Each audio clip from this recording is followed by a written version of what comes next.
Kami dari tim Sameri, peserta KBMK, analisis kasus bidang manajemen operasional dari Fakultas Ekonomi dan Bisnis Universitas Samratulangi.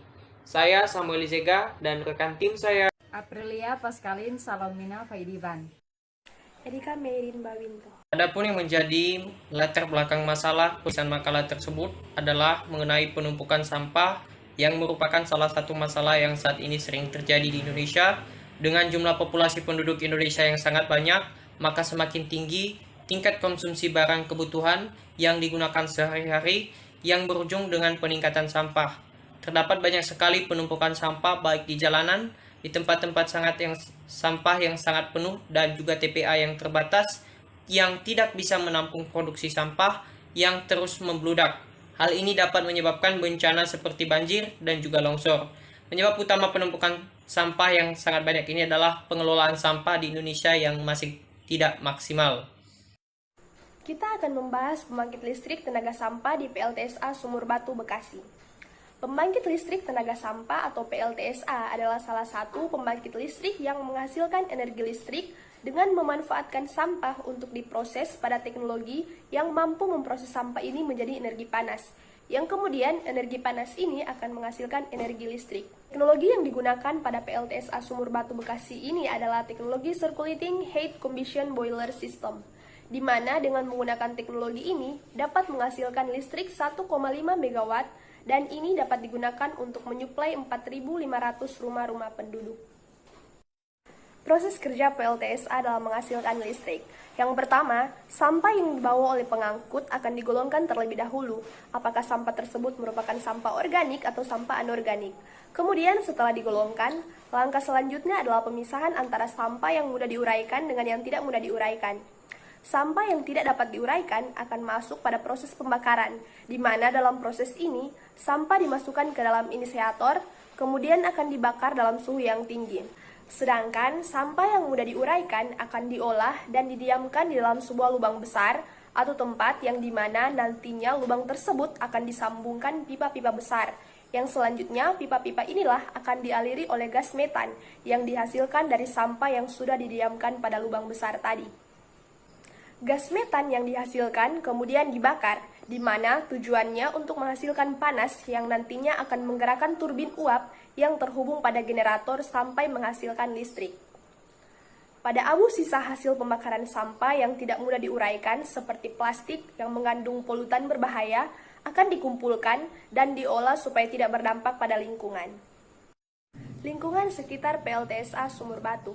Adapun lokasi dari PLTSA Sumur Batu Bekasi berdampingan dengan TPA Sumur Batu Bantar Gerbang. TPA ini memiliki luas lahan 12,4 hektar atau sekitar 12% dari luas wilayah Bantar Gerbang. Sumber daya. Yang pertama, sumber daya manusia.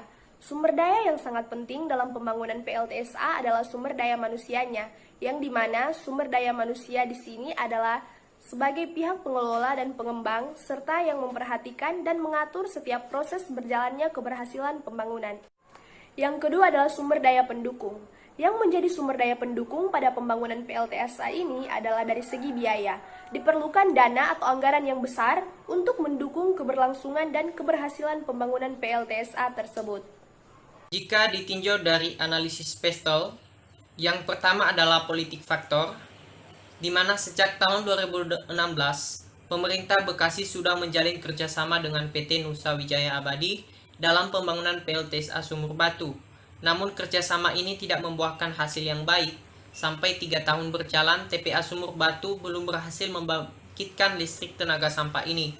Kemudian pemerintah Bekasi dikabarkan memutuskan hubungan kerjasama dengan PT Nusa Wijaya Abadi dan menjalin kerjasama baru dengan 3 perusahaan swasta dengan tujuan untuk mempercepat pembangunan PLTSA tersebut.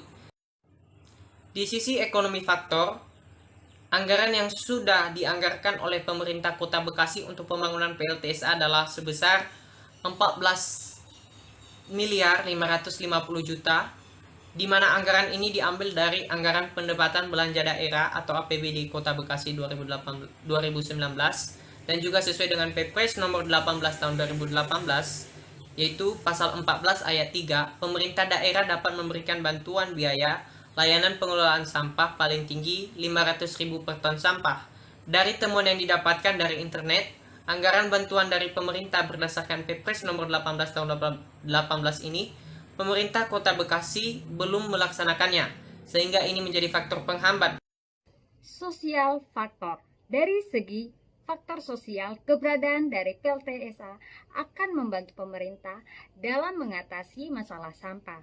Dan tentunya ini berdampak positif bagi masyarakat untuk lebih mudah menjaga kebersihan, serta akan berdampak negatif jika masyarakat merasa tidak nyaman dengan keberadaan PLTSA dikarenakan banyaknya pertimbangan.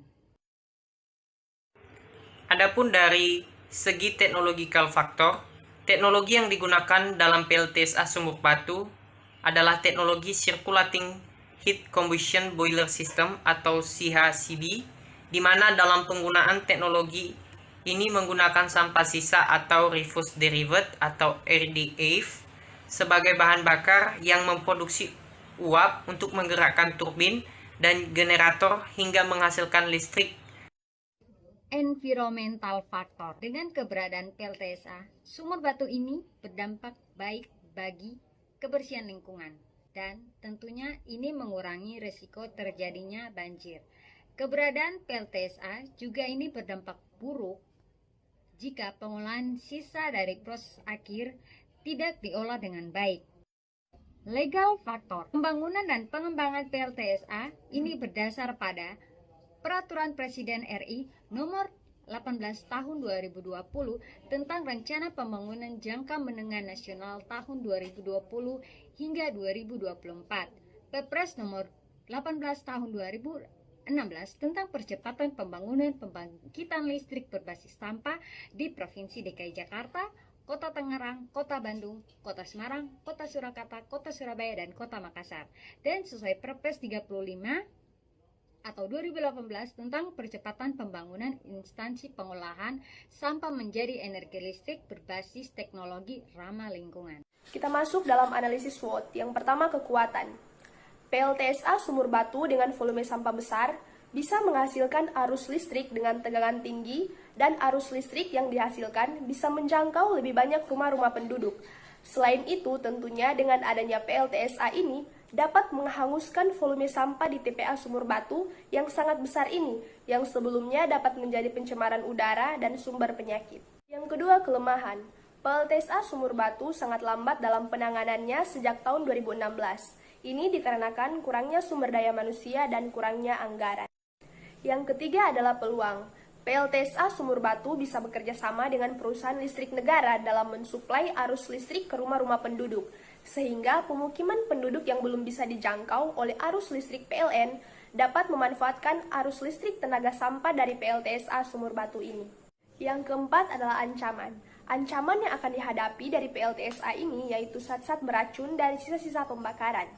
Pembakaran sampah sebenarnya sudah dilarang oleh Undang-Undang Pengelolaan Sampah, karena sisa-sisa pembakaran sampah ini akan mencemarkan lingkungan, bahkan ini berupa racun.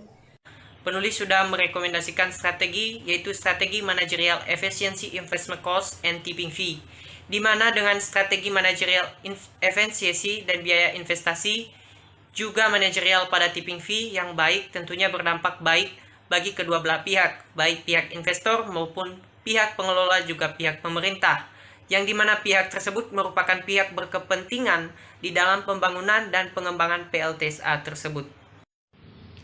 Adapun kesimpulan akhir dari penulisan makalah kami ini adalah mengenai semakin baik managerial efisiensi dan tipping fee cost yang baik pula dari pihak pengelola, pihak pemerintah maupun pihak investor, ini akan berpengaruh besar bagi keberhasilan PLTSA.